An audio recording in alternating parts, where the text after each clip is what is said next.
Is this the real life? Is this just fantasy? On a dark desert highway.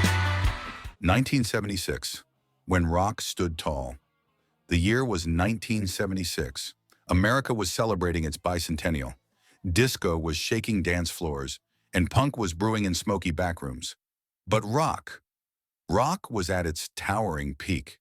Stadiums thundered with guitar riffs, vinyl sleeves became sacred relics, and every radio dial seemed tuned to a new anthem. This was a time when bands weren't just making songs. They were crafting legends. From basements and back alleys to million-dollar studios, artists pushed limits, defied labels, and dared to make music bigger, bolder, and stranger than ever before. Some songs became eternal sing-alongs, others cultural statements, and a few pure lightning in a bottle. But all of them shared one thing. They captured the heartbeat of a restless generation and etched it into history. So turn up the volume, drop the needle, and let's step back into a year when rock ruled the earth. These are 10 rock songs from 1976 we'll never forget. 1. More Than a Feeling, Boston. In 1976, a band named Boston emerged seemingly out of nowhere, armed with a sound so polished it stunned the industry. More Than a Feeling wasn't just a debut single. It was the result of Tom Scholz's obsession with sonic perfection. Working alone in his basement, Scholz used homemade equipment and painstakingly layered guitar harmonies until each note shimmered. He wanted the song to feel like memory itself, warm, nostalgic, and bittersweet. Inspired by the fleeting image of a girl named Marianne, the lyrics tap into how music can pull us back to moments we thought were gone. The track's chiming intro is instantly recognizable. Its build to Brad Delp's soaring chorus, perfectly engineered for both FM radio and stadium sing-alongs. Many assumed it was recorded in a high-end Los Angeles studio, but in truth, much of it came from Scholz's basement tapes. More Than a Feeling didn't just announce Boston. It defined the bright melodic side of late 70s rock and remains one of the most enduring songs of its era. 2. Bohemian Rhapsody, Queen. By 1976, Bohemian Rhapsody had already defied every rule of popular music. No chorus, shifting genres mid-song, an operatic section that sounded like it belonged on a stage, not a radio. Freddie Mercury's idea was risky, so risky that label executives begged him to trim it down to 3 minutes. He refused. The band spent weeks recording, layering as many as 180 separate vocal tracks to create the mock operatic middle section. Guitars, pianos, and harmonies blurred into something entirely new, telling a cryptic tale of guilt, fate, and theatrical doom. When released, DJs hesitated until one played it in full on air, and listeners demanded more. By 1976, Bohemian Rhapsody was dominating charts across the globe, its reputation growing with each listen. The song became a cultural milestone, proof that rock could be as ambitious as classical music while still thrilling stadium crowds. Even decades later, it's rediscovered by new generations, each convinced they've found something impossible by today's pop standards. 3. Hotel California. Eagles. Late 1976 brought one of the most iconic rock mysteries ever recorded. Hotel California began with guitarist Don Felder's haunting chord progression, sun-soaked yet unsettling. Don Henley's lyrics painted an image of a grand, inviting hotel that slowly revealed its darker side. "You can check out anytime you like, but you can never leave," became one of the most quoted lines in rock history. Was it a metaphor for the trappings of fame, an allegory for addiction, or a surreal dream you couldn't wake from? The Eagles never gave a definitive answer, and that ambiguity fueled endless discussion. Its outro, Joe Walsh and Felder trading guitar solos like dueling storytellers, cemented its place as a masterpiece. Hotel California was more than a hit. It was a mirror held up to America's obsession with excess and escape, and it remains one of the most replayed and analyzed rock songs ever. 4. Carry On Wayward Son, Kansas released, just before their breakthrough album, Leftoverture, Kansas's Carry On Wayward Son was both a rallying cry and a philosophical statement. Kerry Livgren wrote it while wrestling with questions of faith and purpose, and his lyrics bristle with images of struggle and redemption.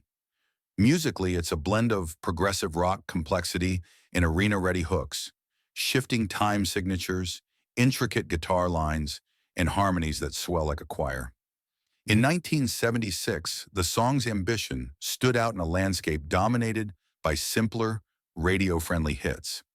It became an instant favorite at live shows, where fans sang the chorus like a promise to themselves.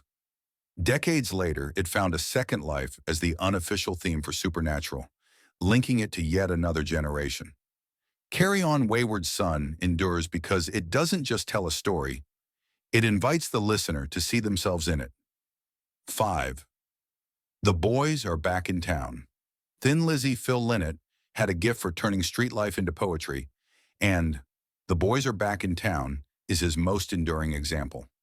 Inspired by the return of a group of friends from Lynott's Dublin days, the song brims with swagger and nostalgia. Its twin guitar harmonies, played by Scott Gorham and Brian Robertson, became Thin Lizzy's sonic signature. Bright, melodic, and slightly dangerous. Released in 1976, it gave the band their long-awaited U.S. breakthrough. More than just a rock anthem, it's a time capsule of youthful rebellion, long summer nights, and that electric moment when your crew rolls back into town ready to make trouble. To this day, it still feels like the soundtrack to a weekend that could go anywhere. 6.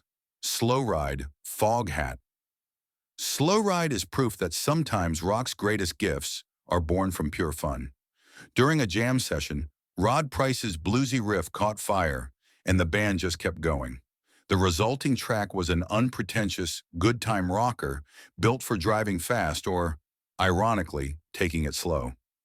In 1976, when progressive epics were dominating FM radio, Slow Ride offered something simpler: groove, grit, and an irresistible beat. It became Foghat's signature song, showing that rock didn't always need deep meaning to last forever. Sometimes it just needed the right riff and the right attitude. 7. Somebody to Love. Queen Freddie Mercury's love of gospel music took center stage in Somebody to Love, a track that blended Queen's hard rock power with church-like harmonies. The band created its own massive choir by overdubbing their voices again and again. No outside singers needed. The lyrics are raw and vulnerable, a plea for human connection from someone who feels alone despite the chaos of fame. Released in 1976, it showed a different side of Queen's artistry just a year after Bohemian Rhapsody, proving they could shift styles without losing their signature sound. Today, it remains one of the band's most emotional and vocally demanding songs. 8. Detroit Rock City. Kiss Detroit Rock City is pure adrenaline with a shadow of tragedy. Paul Stanley wanted to capture the electricity of a Kiss show, but the inspiration came from a news story about a young fan who died in a car crash on his way to one of their concerts. The song's studio version builds from the quiet sounds of a morning routine to a full-blown rock explosion, creating the sense of a life hurtling toward an epic night. In 1976, it became a concert opener that set the tone for Kiss's over-the-top stage shows, explosions, lights, and the sense that anything could happen. 9. Jailbreak, Thin Lizzy.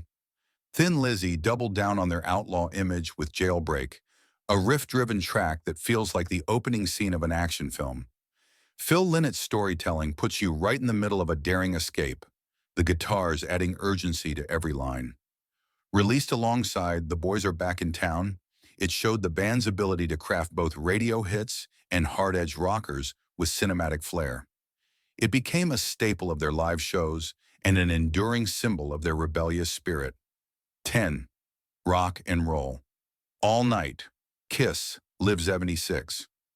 Originally recorded in 1975, Rock and Roll All Night became immortal through its live version on Alive. The 76 performances captured the essence of Kiss, loud, wild, and unapologetically fun. The crowd's roar, the extended solos, and the sheer wall of sound turned it into more than a song. it became a mission statement. By 1976, it was the closing number at nearly every Kiss show, a guarantee that the night would end in pure chaos and joy. It remains one of rock's ultimate party anthems and the definitive soundtrack to not wanting the night to end. The sound of a golden year. 1976 wasn't just another year in rock. It was a turning point, a perfect storm where ambition, rebellion, and raw talent collided. From Boston's shimmering guitar harmonies to Queen's operatic daring, from the Eagles' haunting storytelling to Thin Lizzy's street poetry, these songs weren't just hits, they were declarations. They captured the restless spirit of a generation stepping into a world that felt bigger, louder, and more dangerous than ever. Every chord, every lyric from that year still ripples through time.